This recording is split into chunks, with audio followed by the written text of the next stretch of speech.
Em nome do Senhor Jesus, Gálatas 2, verso 17. A palavra ela diz assim: mas, se procurando ser justificados em Cristo, fomos nós mesmos também achados pecadores, dar-se ao caso de ser Cristo ministro do pecado? Certo que não. Porque se torno a edificar aquilo que destruí, a mim mesmo me constituo transgressor. Porque eu, mediante a própria lei, morri para a lei, a fim de viver para Deus.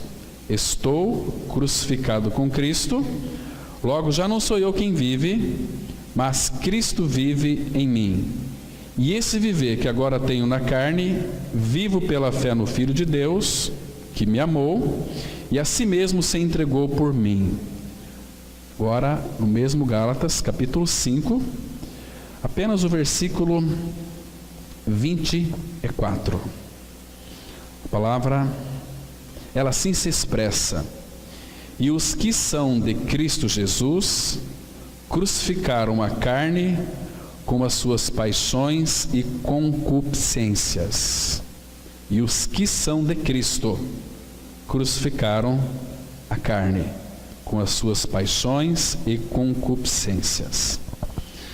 Vamos ter uma palavra de oração. Nosso Pai Celestial, mais uma vez nós te damos muitas graças por essa reunião da tua igreja. Pai, que o teu Espírito traga direção para essa reunião.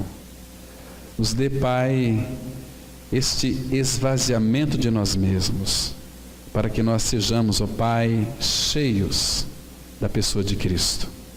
Ilumina nossa mente e o nosso coração e nos dá sabedoria para compreender o que tu dizes na tua palavra. Pai Santo, não permita que nenhum tipo de dúvida venha, Pai, pairar sobre as nossas mentes. Mas o teu Espírito não é de confusão. Teu Espírito é aquele que deseja que nós ouvimos a tua palavra, entendemos a tua palavra, creiamos na tua palavra e ganhemos uma experiência real com o Senhor Jesus. Por isso, nessa noite, fala com cada um de nós, em nome do Senhor Jesus. Amém. Irmãos, eu quero hoje fazer uma pergunta e depois a gente vai tentar respondê-la com a ajuda do Senhor. A pergunta é esta aqui, muito simples: você está crucificado com Cristo? O que significa estar crucificado com Cristo? Irmãos, essa aqui é uma pergunta que nós temos que fazer a nós mesmos. Como que nós estamos diante do Senhor? Onde você está? Você está em Cristo? Você tem convicção da sua inclusão ali no corpo de Cristo, na sua morte e ressurreição com Ele? Você está crucificado com Cristo em realidade espiritual, em verdade? Lembre-se de uma coisa, meus queridos irmãos, que uma alma que ela é deformada, ela também tem um caráter que é, na realidade, deformado. A palavra caráter significa aquilo que Deus vê você no seu estado ali no qual você é em realidade. Ou seja, caráter é aquilo que você é quando ninguém mais está vendo. Claro que reputação é aquilo que eles falam de você, falam de mim, isso chama-se reputação. Agora nós temos que analisar diante do Senhor, irmãos, a nossa vida, porque este ano, eu creio que nós falamos hoje pela manhã, tratando da vida Zoe de Deus, estudo 2, porque a igreja, ela não vai amadurecer em Cristo Jesus, pela habitação do Espírito em nós, porque o Espírito vai pegar tudo que é de Cristo e vai trazer para nós, vai falar das riquezas insondáveis de Cristo, para que nós então, impulsionados por este amor do Espírito em nós, nós venhamos a crescer no conhecimento dele. Porque, amados, se nós não tivermos uma experiência real com Cristo, de morte e ressurreição com Ele, não vai haver crescimento. Você não pode colocar uma água pura dentro de uma coisa estragada, que vai apodrecer tudo. Como algum tempo atrás, naquele livro Importa Renascer, o Abu Shain também dizia algumas vezes, que se você colocar uma água pura dentro de uma cabaça, se não limpar ela, aquela água vai apodrecer. Assim são muitos evangélicos que estão praticando o cristianismo sem ter sido regenerado, sem ter sido crucificado com Cristo, morto com Cristo. Então, eles vivem mais uma vida de pecado, uma vida que não expressa o Senhor, que não tem crescimento, é uma vida que vive em busca de coisas e de assuntos a respeito de Deus e não do próprio Senhor habitando em nós. Isso é uma grande perda, não vai ter crescimento. Então, irmãos, nós vimos que na Bolívia já começou ali uma lei que daqui a 18 meses não se poderá mais pregar evangelho. Você pode até pregar escondido, mas se você pregar e alguém denunciar, você vai ficar preso pelo menos de 4 a 6 anos de recluso por pregar o evangelho. Então a perseguição começou, mas temos que levantar uma pergunta aqui. Por que já começou a perseguição? Sabe por quê? Pelo simples fato do Senhor estar preparando a sua igreja para a volta de Cristo. Então, o Senhor já providenciou tudo para a igreja. Todos os recursos espirituais de Cristo foram colocados na igreja. Agora a igreja precisa, irmãos, se preparar, porque nós temos responsabilidade de buscar o Senhor, de amar o Senhor, de desejar o Senhor, de querer o Senhor, de viver uma vida de relacionamento com o Senhor, senão nós não vamos amadurecer, né? Então, nós temos que, eu quero fazer uma avaliação aqui hoje, de todos nós, a começar por mim, para ver se de fato nós estamos enquadrados dentro de uma vida de crucificados com Cristo. Vamos começar aqui analisando o seguinte: você é aquela pessoa que se irrita com tudo e com todos? Você é aquela pessoa que se altera por pouca coisa e só não se incomoda com seus próprios erros? Você é essa pessoa? Você precisa dessa operação da cruz, para que ela então venha extinguir de você, levar à morte essa natureza terrível, adâmica, porque muitos, por professar de lábios a sua co-crucificação com Cristo, não significa que é um filho de Deus, não significa que está crucificado. Uma pessoa que está crucificada com Cristo é uma pessoa que tem um grande desejo em conhecer o Senhor, e ela vai buscar isso nas Escrituras, no relacionamento íntimo com Ele, vai buscar uma vida de comunhão com Cristo. Consequentemente, você vai viver uma vida sarado e você vai ter bons relacionamentos entre os irmãos. Porque o que nos impede, irmãos, de nós nos aproximarmos um dos outros, é porque às vezes nós conhecemos as atitudes um dos outros. Caráter, nós sabemos. Se nós fizéssemos aqui uma inquirição de cada um de nós, fale a respeito do Cláudio, fale a respeito de um, fale a respeito de outro, nós temos as nossas diferenças, essas opiniões, isso só vai nos dividir. Então nós precisamos de ter cada dia mais uma convicção, porque é a convicção que nos une. Então a palavra, ela é muito clara. A palavra diz assim: estou crucificado com Cristo. Esta é uma obra que você não precisa se crucificar, porque a obra já foi feita. O nosso velho homem, você não precisa se autocrucificar. Você precisa de crer que está crucificado e que já foi crucificado com Cristo e morreu com Cristo. Consequentemente, Cristo é a sua vida pela ressurreição. Agora, irmãos, se de fato você não está crucificado com Cristo, de algum modo, e não demora muito tempo, irá brotar, logo logo você irá botar as tuas mangas de fora, a tua irritação, o teu nervosismo, quer no palco, quer nos bastidores. Se você não botar suas manguinhas de fora no palco, você vai botar nos bastidores, mostrando quem você é de fato.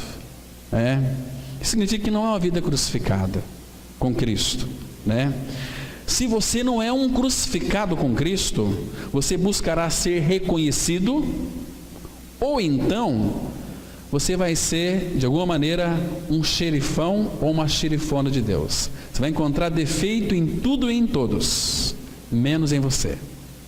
Você é aquele que está no top, no topo. Você que governa, você que decide, você que tem a última palavra. E a Bíblia fala em Colossenses 3,3, porque morrestes. Então, irmãos, nós temos que ter essa consciência da nossa co-crucificação com Cristo, da nossa morte com Cristo. Quando de fato nós temos isto em realidade espiritual, que eu estou morto com Cristo, eu preciso também de crer que a minha vida, não que ela vai estar, ela está escondida com Cristo em Deus. E foi Deus quem disse pela sua palavra, usando ali a tinta do apóstolo Paulo: porque vocês morreram e a vossa vida está escondida com Cristo em Deus. Então, graças ao Senhor por aqueles que já ganharam essa experiência de sua morte com Cristo, que consequentemente irão buscar a maturidade espiritual, ou seja, a formação de Cristo em nós. Porque a nossa vocação, irmãos, a nossa vocação é uma vocação celestial. Hebreus 3,1 vai dizer: por isso, santos irmãos, que participais da vocação celestial. Essa é uma vocação minha e sua, é nossa. Essa não envolve ministérios no corpo de Cristo.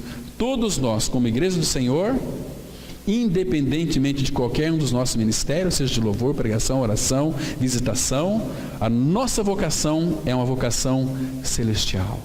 Nós fomos chamados pelo Senhor para Ele. Nós somos um povo de propriedade exclusivamente dEle. Irmãos, agora por outro lado, muitos sofrem com isso, porque se não for crucificado, eles querem fazer e faz, e aí Deus vai gerar uma frustração. Porque, irmãos, quando nós começamos a fazer, claro que as boas obras que nós iremos fazer, Deus já preparou para nós de antemão, para que nós andássemos então nelas.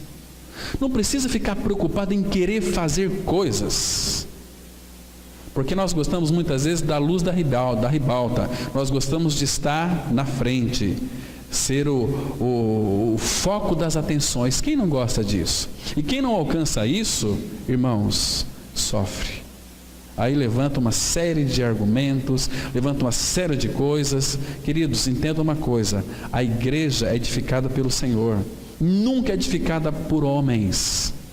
Ele tem os seus instrumentos, levanta cada irmão, cada irmã com seus ministérios, seja de pregação da palavra, seja de oração, seja de louvor, seja de visitação, entende? Seja de auxílio, seja de consolo, de conforto. Esses são os ministérios que Deus levanta para a edificação da igreja. Agora, o ministério só irá funcionar, por exemplo, deixa eu pegar aqui por mim, ministério da pregação da palavra. A minha vida, ela tem que ser uma expressão daquilo que eu falo, entende? Então, eu preciso, de alguma maneira, em realidade espiritual, viver aquilo que eu prego. Não adianta você querer, de repente, ter um ministério de oração, da pregação da palavra, se a sua vida, primeiro, não é uma vida crucificada com Cristo. Não vai funcionar. Você vai sofrer, você vai se angustiar, você vai se amargurar. Deus vai te frustrar, até você reconhecer que você precisa de uma experiência de morte com Cristo. Já pensou que coisa mais interessante? A nossa morte com Cristo significa que você está livre de você. Imagina só, ficar livre de você, porque a cruz faz exatamente isto, ela nos crucifica. Aí nós não precisamos de querer fazer coisas, realizar coisas, porque aí nós vamos incorrer no erro de Gálatas. Fazer, sem uma direção de Deus, nós vamos cansar. Aí nós vamos entrar no caminho da lei. Nós vamos voltar a comer a casca de banana. Hoje nós já nos alimentamos de Cristo. A casca da banana temos que jogar fora, porque nós já temos a realidade, nós já temos o Senhor, já temos a vida de Cristo em nós, a vida Zoe, uma vida que não se acaba mais. Não temos que crer nesse fato, porque, irmãos, aqui tem um texto, por favor, abra comigo, em Atos capítulo 13, vamos ler a partir do versículo 38, muito interessante esse texto aqui, Atos 13, a partir do versículo 38, presta atenção, irmãos, Atos 13, a partir do versículo 38, tomai, pois, irmãos, conhecimento de que se vos anuncia remissão de pecados por intermédio deste aqui é Jesus, e por meio dele todo o que crê é justificado de todas as coisas das quais vós não pudestes ser justificados pela lei de Moisés. Está vendo aqui? Continua. Notai, pois, que não vos sobrevenha o que está dito nos profetas. Vede, ó desprezadores, maravilhai-vos e desvanecei, porque eu realizo em vossos dias obra tal que não crereis se alguém vô-la contar. Esta obra tal, que quando ela é contada, muitos não creem, porque eles acreditam que Jesus morreu numa cruz. Irmãos, Deus, Ele é justo. Se você pode até acreditar, não precisa nem crer, pode até acreditar que Jesus morreu numa cruz para salvar você dos seus pecados. Mas Jesus não tinha pecado, porque aquela morte de Cristo na cruz foi uma morte participativa, foi uma morte compartilhada. O que é uma morte compartilhada? É que Jesus Cristo morreu, não tinha pecado. Aquele que não conheceu o pecado, Deus o fez pecado por nós, para que nós, nele, em Cristo, fôssemos feitos justiça de Deus. Então, é necessário que o pecador também venha a crer que foi incluído, inserido no corpo de Cristo, foi crucificado e foi morto. Quando nós ganharmos essa experiência verdadeiramente, uma primeira coisa que você vai odiar, e aquilo que Deus odeia, é o pecado. Porque você morreu para o pecado. Quando o bendito Espírito Santo vem habitar dentro do seu interior, Ele traz o Pai, Ele traz o Filho. Se alguém me ama, guardará a minha palavra, e meu Pai o amará, e viremos para Ele, para dentro dEle, e faremos nele morada. Somos habitados pelo Deus Pai, Deus Filho, Deus Espírito Santo. Ele habita dentro de nós, irmãos. Agora, como que uma filha e um filho de Deus pode manchar o nome de Cristo que habita no seu corpo? Contando piadinhas,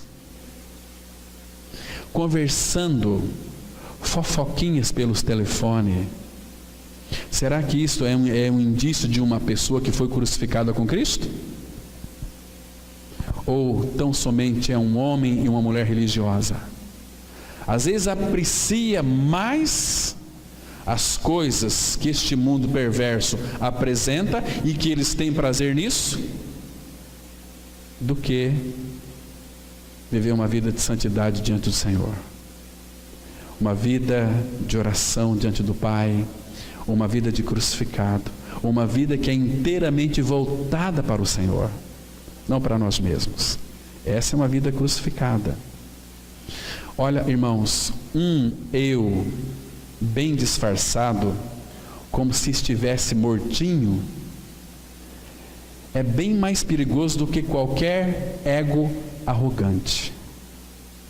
Uma pessoa que se finge de crucificado, que está mortinho, é bem mais perigoso do que qualquer arrogante neste mundo. É um perigo. Porque do ponto de vista do perfeito discernimento espiritual, é preferível, irmãos, um ego vivinho da Silva sem máscara, do que um fingindo-se morto, mas vivinho, querendo levar vantagens até nas pistas de danças. Quer levar vantagem em tudo, né? Eu sei, só eu que sei, ninguém mais sabe, vocês têm que aprender de mim. Não é isso.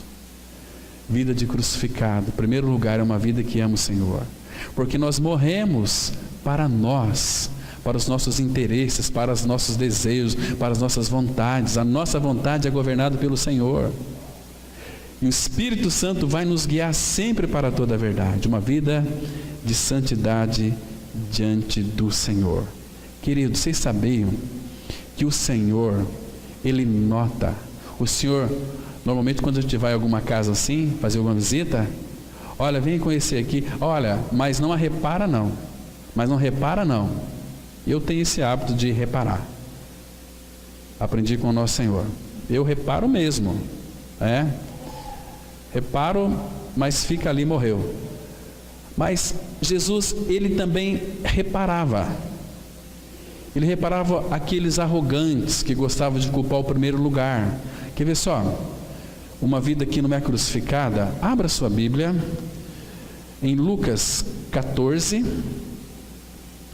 o versículo 7. Lucas 14, verso 7.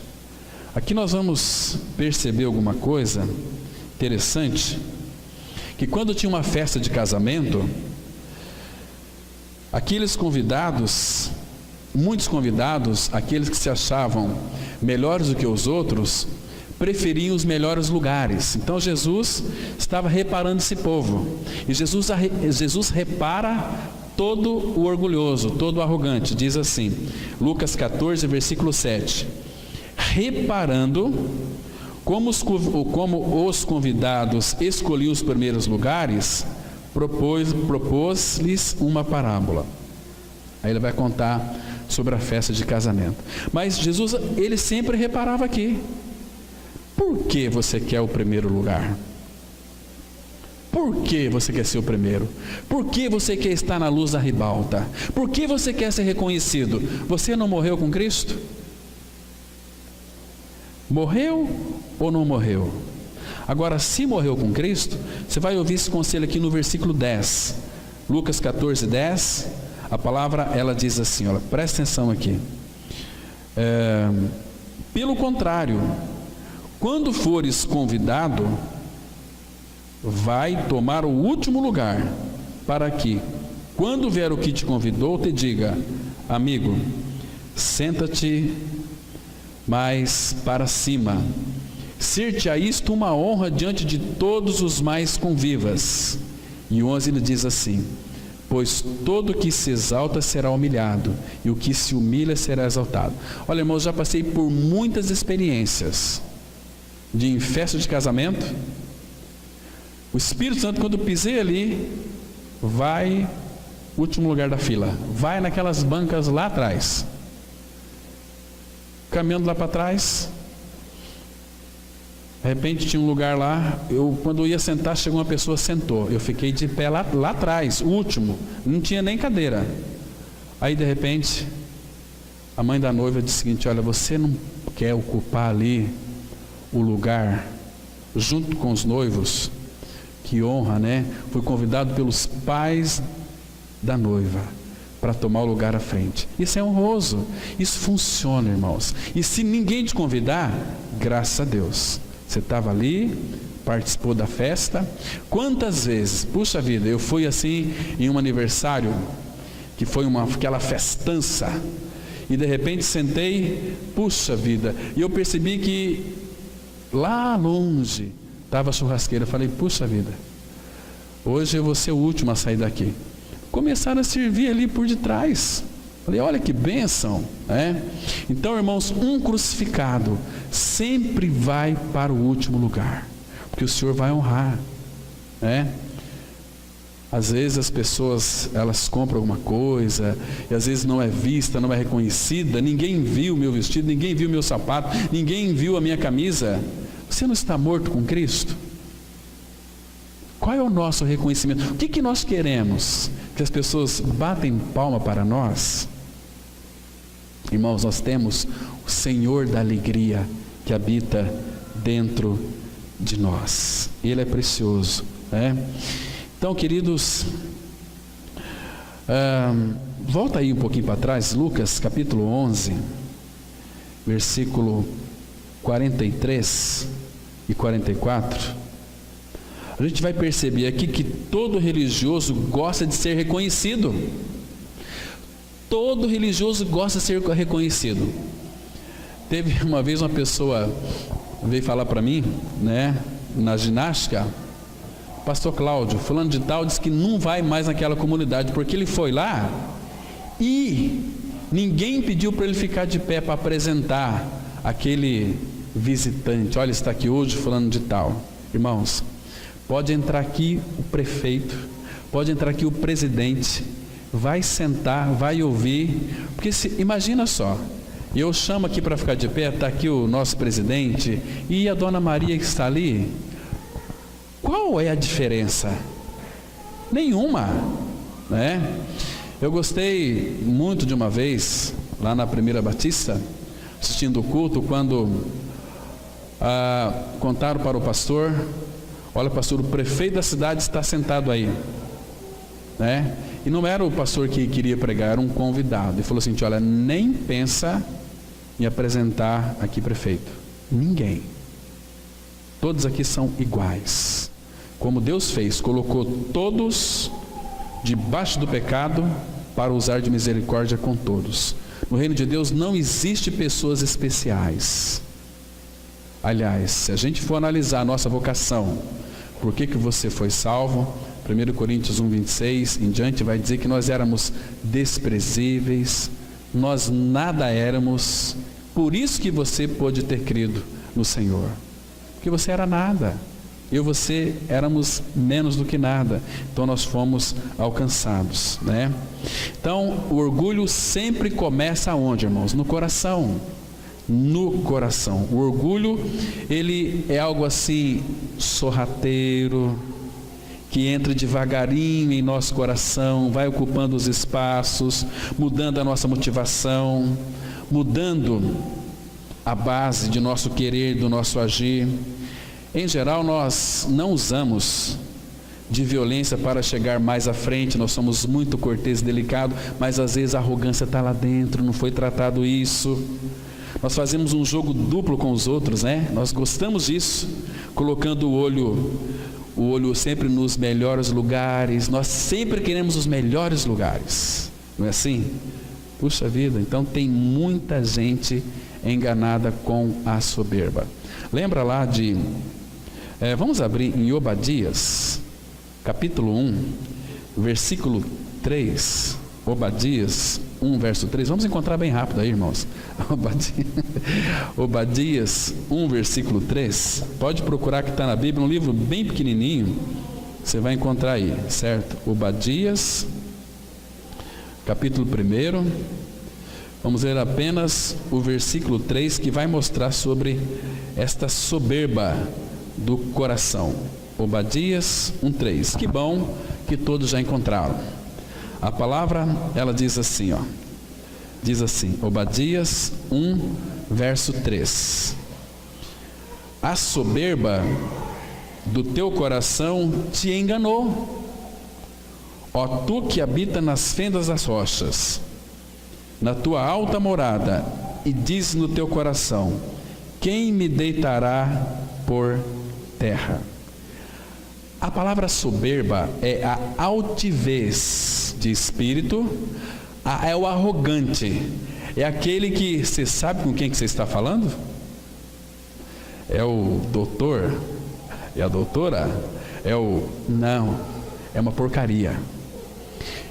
Diante de Deus, irmãos, todo pecador é igual, todo pecador é destinado para o inferno, mas Cristo veio para libertar esse pecador de seu pecado. Por isso que uma vida crucificada é o único caminho para nos libertar dessa nossa arrogância. Porque, irmãos, todo arrogante, ele vai ter uma queda. A Bíblia diz, agora um texto bem simples para vocês encontrarem, Provérbios, capítulo 16, versículo 18, não se esqueça disso. Provérbios, capítulo 16, apenas o versículo 18, vai mostrar aqui que o que vai na frente da ruína é a soberba. Provérbios 16, versículo 18, diz assim: a soberba precede a ruína, e a altivez do espírito, a queda. Então, o arrogante coração, o altivo de espírito, aquilo lá vai na frente, que vai preceder a queda. Então, a soberba, ela precede a ruína. E todo o arrogante, todo o soberbo, ele está se arruinando a cada dia que passa. E o tombo muitas vezes é muito grande. Aqui, Provérbios 18, versículo 12. Temos uma declaração aqui, muito interessante, que diz assim, Provérbios 18, verso 12: antes da ruína, gaba-se o coração do homem, e diante da honra vai a humildade. Percebe que antes da ruína, gaba-se o coração do homem. Em outras palavras, está dizendo aqui o seguinte: antes da ruína, o coração do homem é soberbo. Está vendo? É soberbo. Por isso que toda soberba precede a ruína. Às vezes a gente vê tantas pessoas, né, que se dá tão mal. Ter e possuir riquezas, irmãos, é dom de Deus, porque riquezas e glórias vêm dele. Mas quando essas riquezas sobem ao nosso coração, isso vai preceder a nossa ruína também. Deus dá riqueza, Ele tira a riqueza, Ele dá vida, Ele tira a vida. Então Ele tem o controle de todas as coisas, Mais um texto aqui para a gente fechar a soberba. Provérbios 29, versículo 23. Provérbios 29, versículo 23. A palavra, ela mostra o que pode abater o homem. A palavra fala assim, que a soberba do homem o abaterá, mas o humilde de espírito obterá honra. Irmãos, a gente pensa que muitas vezes quando nós sofremos alguma injustiça, e nós falamos hoje pela manhã aqui, a questão da justificação, quando nós sofremos alguma injustiça, nós não temos que reivindicar absolutamente nada. Quando nós batemos de frente, não, eu vou entrar na justiça porque ele fez isso comigo. Queridos, se nós formos sábios e sofrermos aquela perda, o Senhor vai te honrar, porque você está agindo como o próprio Senhor Jesus. E o Pai honra, Ele diz assim: os que me honram, eu vou honrar. Então, o Senhor não vai esquecer de todas as desonras que este mundo faz conosco. Ele vai nos honrar muito, mas para isso, somente um crucificado pode sofrer injustiça. O que não é crucificado vai partir para o revide. Isso depois vai trazer para a pessoa depressão, angústia, amargura, porque você infringiu um princípio da palavra de Deus, que todo que se exalta será humilhado. Agora, o que se humilha vai ser exaltado. Existe uma grande diferença entre se humilhar e ser humilde. Nós, muitas vezes, podemos fingir uma humildade, mas ser humilhado e fechar a boca é só para quem é crucificado. Quando você sofre uma afronta, alguém te mete o dedo na sua cara e fala que você é um isso, que você é aquilo. E aí? Isso é humilhação. Jesus, quando foi humilhado, ultrajado, a palavra fala que ele não abriu a sua boca. E aquele texto de Gálatas diz assim: estou crucificado com Cristo, e vivo não mais eu, mas Cristo vive em mim. Se não é não mais eu, por que você está levantando a crista e querendo ser o machão ou a machoa? Somos de fato crucificados ou temos uma concepção psicológica de que estamos crucificados? Temos que avaliar, irmãos, aos pés do Senhor isto, porque a obra da cruz, ela tira o homem do palco e o crucifica e o coloca no túmulo. Lugar de morto é no túmulo. Morto ninguém se lembra, mas nós não somos esquecidos pelo nosso Pai Celestial. A palavra fala que o povo de Deus, a igreja do Senhor, é um povo que não é contado entre as nações. As nações não contam com o povo de Deus, mas Deus conta com o seu povo. Deus ama o seu povo. Deus separou o seu povo para não ser contado com as nações. Isso é muito precioso, ser reputado entre as nações. Nós não somos, ou nós somos. Ou a gente se envolve no meio desse mundanismo e usufrui de tudo que ele tem para oferecer: sexo, drogas, filmes, novelas, uma série de coisas. E hoje, como tem aí evangélicos vendo novela e viciados em novela, filmes, e isso, aquilo, e se cansam, e depois vamos louvar o Senhor. Ah, digno de glória. E assim, será que o Senhor aceita esse louvor dos nossos lábios, irmãos? Aqui é um lugar que esse chão tinha que tremer, porque o Espírito Santo de Deus, o Todo-Poderoso, habita naqueles que foram crucificados. Mas parece que nós morremos com Cristo, estamos enterrados, sepultados, mortos, e ficamos lá na tumba. Não, nós morremos para o pecado, mas vivemos para Deus. E parece que é ao contrário. Você tem que perguntar assim: Senhor, como é que tu está olhando para a minha vida? Seja mais ousado e faz essa pergunta também para o Pai na oração: Pai, me mostra como tu me vês. Ele vai mostrar, só que você vai ficar um pouco envergonhado, mas ele mostra. Ah, irmão, o Senhor tem me envergonhado muito, muito, muito, muito, muito. Puxa vida, nós precisamos de crescer. Então, por isso que a obra da cruz, ela é maravilhosa. Ela tira nós do centro e leva para a sepultura. Mas nós ressuscita para que vive não mais eu, mas Cristo que vai viver e agir em mim. Paulo fala assim: para mim o viver é Cristo, meu viver é Cristo. Ou seja, Cristo, ele age em mim segundo o querer dele. Eu estou aqui à disposição dele. Será que Cristo pode contar com você para o ano de 2018? Será que ele pode chamar você para qualquer trabalho? Ele vai colocar no seu coração. E às vezes nós sufocamos aquilo que ele inspira e sopra dentro de nós, porque nós temos outras coisas mais importantes na nossa vida para realizarmos. Aí o fogo do Espírito vai se apagando. Irmãos, à medida, guarde bem isso aqui, à medida que o homem morre para o eu, na cruz com Cristo, ele cresce em vida diante de Deus.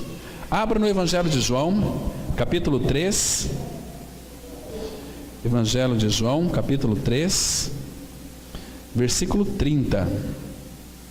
Convém que ele, Jesus Cristo, cresça e que eu diminua. É necessário, é conveniente que ele cresça e que eu diminua. Então, como que ele vai crescer em nós? Aquilo que Paulo fala em 1 Coríntios 15, versículo 51. Dia após dia morro. Então tem um pouquinho de Cláudio aqui hoje, eu tenho que levar a morte. Tem um pouquinho de mim hoje, tem que levar a morte. Tem um pouquinho de mim hoje, tem que levar a morte. A minha opinião tem que levar a morte. Essa minha vontade desalinhada tem que levar a morte. Eu já estou morto com Cristo, estou crucificado com Cristo. Então, Pai, operas a cruz aqui nesta minha deficiência, porque eu estou andando errado. Eu quero ser um filho, Pai, maduro, um filho não que seja reconhecido pelos homens, mas um filho que possa expressar o Senhor Jesus. Convém que ele cresça e que eu diminua. Irmãos, agora, por que ele deve crescer? São tantos textos aqui, mas eu separei uma aqui, no Salmo 72, versículo 17 a 19. A gente vai saber por quê, que é necessário que ele cresça. Salmo 72, de 17 até o 19. Porque quando fala ele cresça, está se referindo ao nome dele, à pessoa dele, ele, né? Então diz assim, Salmo 72, verso 17. Subsista para sempre o seu nome, e prospere enquanto resplandecer o sol. Nele sejam abençoados todos os homens, e as nações lhe chamem bem-aventurados. Esse aqui está apontando para Cristo. Por que ele deve crescer? Porque o nome dele subsiste para sempre. Então, quanto mais de Cristo em mim, mais eu vou gozar dele, mais eu sou parecido com ele. Olha o versículo 18. Bendito seja o Senhor Deus, o Deus de Israel, que só ele opera prodígios. Sabe por que hoje em dia muitos milagres não acontecem no meio do povo de Deus? Sabe por quê? Porque nós estamos cheios de nós mesmos. Cheio de nós mesmos. Então, quanto mais de Cristo, mais o poder dele vai se manifestar. Então convém que ele cresça, mas para isso a cruz tem que cortar em nós, eliminar cada dia mais. Versículo 19. Bendito para sempre o seu glorioso nome, bendito para sempre o seu glorioso nome, e da sua glória se encha toda a terra. Amém, amém. Então, convém que ele cresça e que eu desapareça. E só a cruz pode fazer isso. Religião com regras e mandamentos, não faz isso, não pode aquilo, não vai mudar a natureza nem caráter de ninguém. Só vai manchar cada vez mais. É necessária a cruz operando. Irmãos, que maravilha ser possuído pelo Espírito do Senhor, ser habitado pelo Espírito de Cristo, pelo Espírito do Pai, Ele habitando em nós, trazendo alegria. Ele é aquela sabedoria que ninguém neste mundo pode resistir. O povo olha assim, esse povo aí cristão é um povo bobo, mas nós temos em nós a verdadeira sabedoria e a verdadeira vida. Então, quando o nosso ego some, Cristo assume o trono e o controle da nossa vida e vai nos dar para nós uma vida de fato adequada. Você já parou para pensar que tipo de fruto que você está produzindo? Já parou para pensar? Que fruto que eu tenho produzido?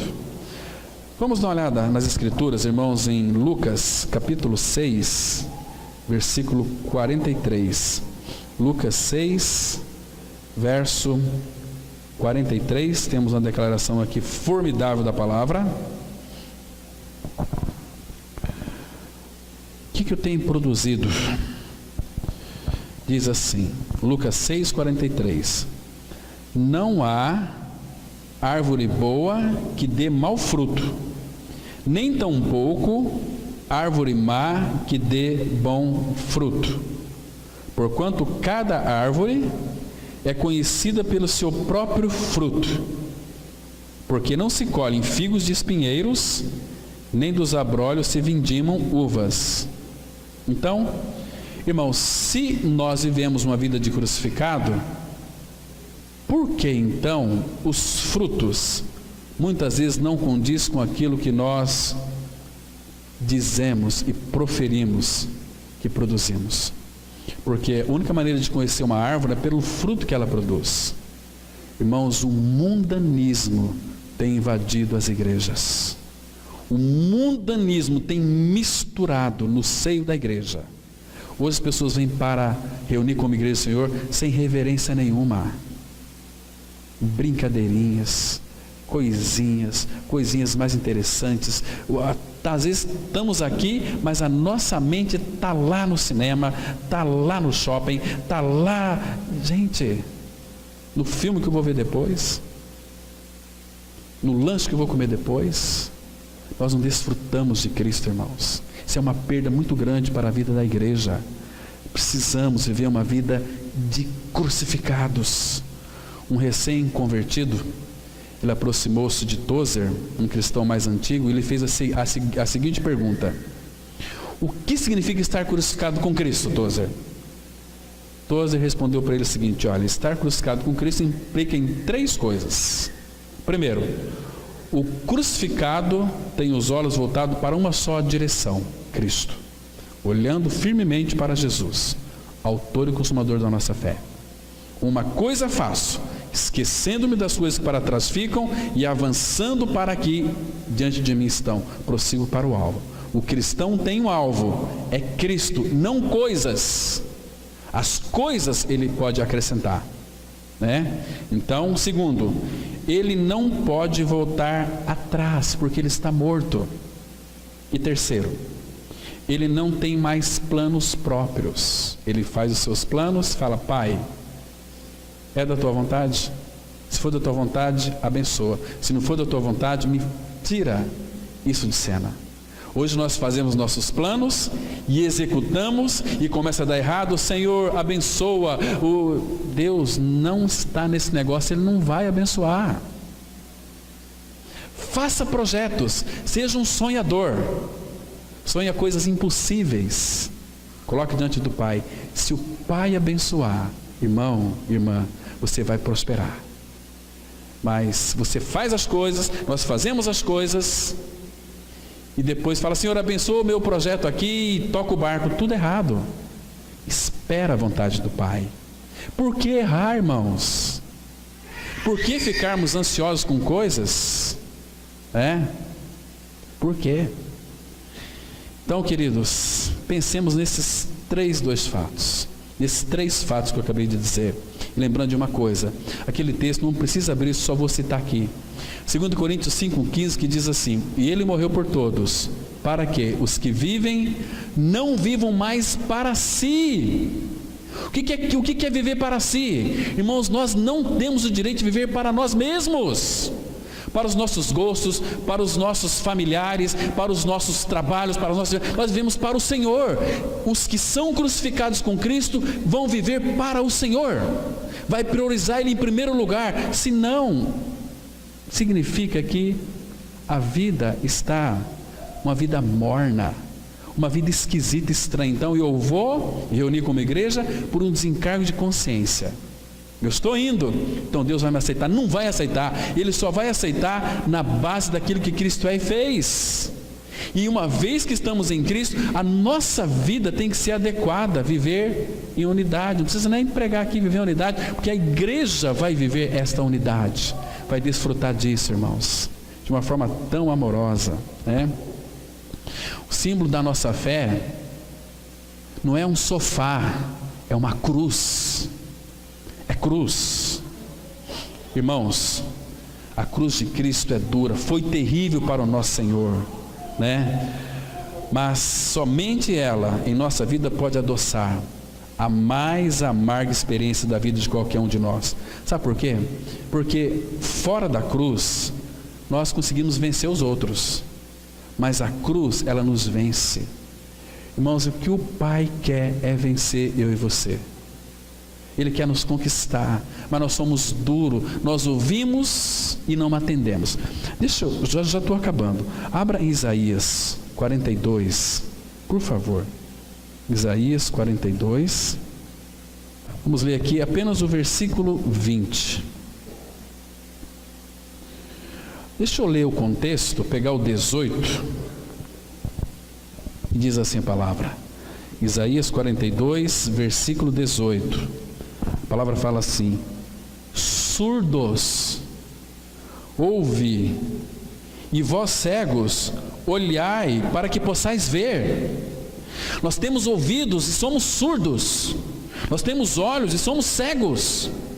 Ele diz assim: quem é cego como meu servo, ou surdo como o meu mensageiro a quem envio? Quem é cego como o meu amigo, e cego como o servo do Senhor? Tu vês muitas coisas, até aquelas que não devia ver, mas não as observas. Ainda que tens os ouvidos abertos, nada ouves, ou seja, nada compreende, não atenta, não se aferra a essa verdade, essa palavra. Não adianta a gente aprender, igual aquele mar morto, recebe e apodrece. Você tem que vazar, você tem que ser um canal, você tem que fluir a palavra. Vida de Cristo. O que eu tenho, isto te dou. Em nome de Jesus, levanta e anda. Por isso que a cruz, ela fere, ela esmaga o nosso egoísmo, o nosso orgulho, a nossa vaidade e a nossa vanglória. E para terminar, Paulo diz assim, olha, em Gálatas 6,14: mas longe esteja de mim gloriar-me, a não ser na cruz de nosso Senhor Jesus Cristo, pelo qual o mundo está crucificado para mim e eu para o mundo. Onde é que está a nossa glória? Na cruz. Então, por que nós vamos correr atrás de glória? Irmãos, lembre-se, fomos crucificados, morremos para nós. Agora nós vivemos para nós mesmos? Não, vivemos para Deus. Agora pense, você vive para você ou vive para Deus? Você é um crucificado com Cristo?